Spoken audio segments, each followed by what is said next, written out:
Hello guys, it's me once again, your auto body, and today we're going to meet one of my friends. Nakiusap ako sa kanya to review yung kotse niya because I've been getting a lot of messages from people asking kung ano ba yung ideal car for girls and beginner drivers. So samahan niyo ako today, i-review natin yung kotse niya, 2015 Mitsubishi Mirage G4.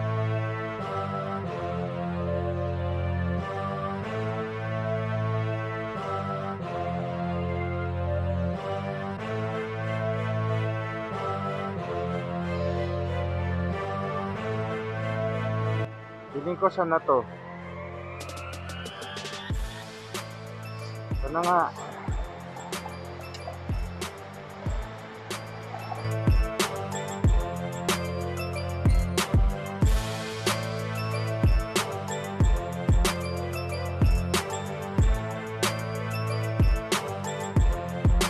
Hey guys, I'm Kay. I work as a sales officer for a US company. I've had this car for almost 5 years and I call him Foggy.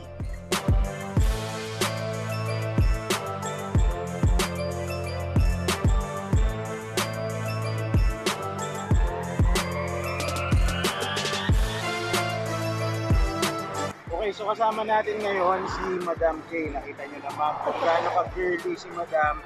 Gano'n naman kaangas yung kotse niya. This is Mirage G4 2015 GLX CVT. Anong color to, Madam? Virgil Gray. Virgil Gray.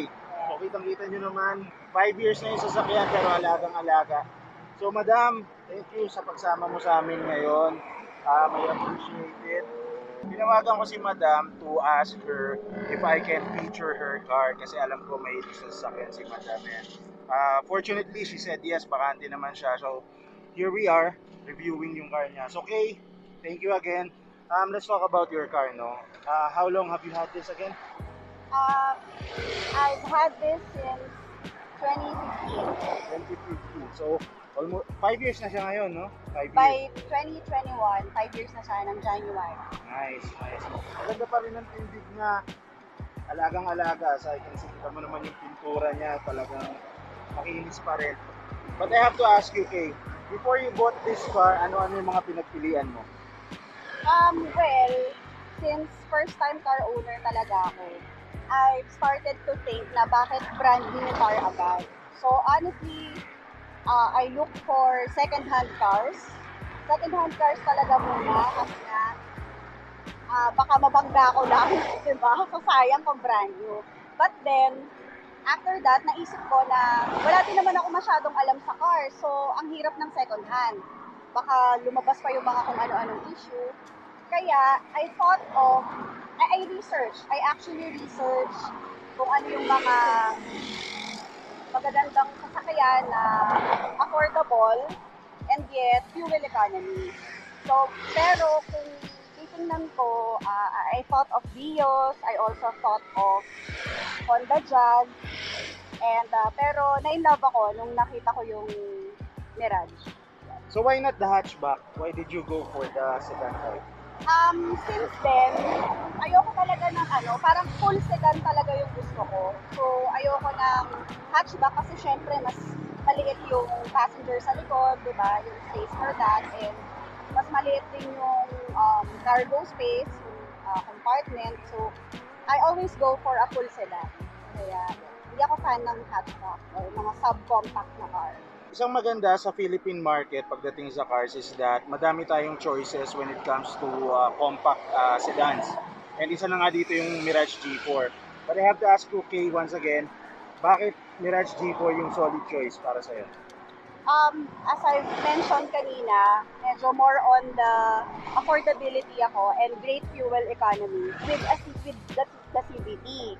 Kasi syempre, affordability on the overall, so yung manufacturer's retail price is really affordable. And yung mga aftermarket accessories nito, hindi Mura naman lang mura, oo, more of affordable Okay. siya. And yung mga wear and tear na parts, so pag may nasira, hindi rin siya ganun kamahal. So Correct. yun yung mga naging consideration ko. And of course, great fuel economy as I've Ilan mentioned. ang average mo dito? Nung hindi pa ako nagpapalit ng mags and gulong, nung maliit pa yung gulong nito, pumapalo ako ng mga 18. 18. So, ngayon, medyo nabawasan na. Pero okay lang yun kasi medyo bumigat naman yun. Okay, Kay, mandatory. I have to ask you, what are the 3 things you love most about your Mirage G4? Okay, well, number 1 is really the fuel economy. So, tipid mode tayo, guys. And number 2, I want it na full sedan, dapat. So, in terms of space. And then, number 3 is affordability on the overall. Like the MSRP, and the aftermarket accessories, and wear and tear parts. Siguro we can add din yung availability ng parts kasi madami na naka G4 ngayon. So, Yes. pag may nasira, readily available yung mga parts niya. Agree. Okay, now that we have talked about the things that you love most about your Mirage G4, punta naman tayo dun sa mga bagay na you don't really like so much about your Mirage G4. So I need you to give me 3 things that you don't like so much about your car. Okay, so number 1 is medyo mabagal to compared to other cars that I've driven before. And number 2, yung ano tawag dito, yung maririnig mo talaga yung noise, especially pag nasa high speed area. Road noise. Yung road noise, sorry, yeah. Kapag umuulan, dinig na dinig yung ulan sa labas eh. Totoo. Yung Mirage ko dati, ganun din yung problema ko, yung road noise. Medyo hindi maganda yung sound deadening. Yeah, agree. So yun, and then number 3, medyo hindi ko type totally yung interior parts nito. Bakit? Like, Ano yung gusto? yun nga, medyo halata kasing plastic yung material. Yung ibang, dashboard, sidings, yes. gano'n. Yeah, Okay. so far yun lang. Okay guys, so now it's my turn to drive this Mirage G4. Medyo it brings back myself to memory lane kasi ganito yung Mirage ko dati, although this is the sedan type yung akin hatchback, pero same feel. So kitang kita nyo naman sa labas machong macho yung kotse ni Kay, pero pagdating dito sa loob masyadong feminine, no? Kasi meron siyang dito steering wheel cover, which makes it easier for you to grip yung steering wheel. Ang sarap niyang hawakan kasi malambot. On the inside naman, minor modification kasi ito, alam ko this is a third party accessory na, kasi yung Mirage G4 doesn't come with the yung GLX variant, alam ko it doesn't come with the touchscreen infotainment system, lalo na yung mga 2015 model. So this one is a great addition kasi mas madali na siyang hawakan, tsaka mas madaling i-control. One of the things that I like most about the Mirage is that it has an electronic power steering. So yung steering niya napakalambot. Kapag sanay ka sa ibang kotse, kapag nag-drive ka na itong Mirage, maninibago ka kasi talagang walang laban yung steering niya.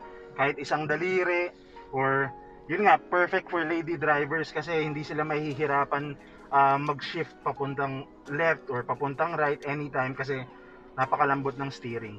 As Kay mentioned earlier, yung road noise ng Mirage talaga medyo hindi talaga maganda yung sound deadening. Kung nadidinig nyo sa background, dinig na dinig nyo yung road noise. Medyo smooth naman yung dinadaanan natin, but still very audible yung yung road noise. Yung iba may ginagawa para dyan nagpapalagay sila ng sound deadening. Binabaklas yung sidings and then may nilalagay sila para hindi mo masyadong dinig yung ingay sa labas. But then ang downside nun is medyo bibigat yung kaha nung sasakyan mo, which in turn may impact sa fuel efficiency. Another thing na gustong gusto ko dito sa Mirage is yung kanyang handling, kasi ang dali nga niyang i-maneuver because of the electronic power steering. But one of the downside then is yung kanyang suspension. If you have not installed yung mga aftermarket na suspension, yung stock suspension ng Mirage hindi siya ganun kaganda, lalo na kapag may sakay kang tatlo sa likod or loaded yung trunk mo, talagang nakadapa na ganun yung kotse. So one tip is for you to install yung mga branded na shock absorbers or yung springs. Pwede ka magpalit ng springs. So overall, considering na this is a 5-year-old car, kitang-kita nyo naman, bagong-bago pa rin. And sige, kasi malinis sa sasakyan, maingat siya sa sasakyan, being a car lover that she is. Kita nyo naman kung gaano kaalaga yung sasakyan niya. Overall, parang hindi pa to 5-year-old car, siguro parang 1-year-old car pa lang to pag sa tingin ko eh. Ang linis-linis niya, tsaka yung loob niya makikita mo naman, pati ito, sobrang linis. So before we end this video, I would like to comment kung gaano kaganda and gaano ka well maintained yung kotse ni Kay. If you guys are interested, please check out Gonzales Auto Works and Detailing. We will flash the details on the comment section. This has been your Auto Body, and this Mirage G4 is Auto Body approved.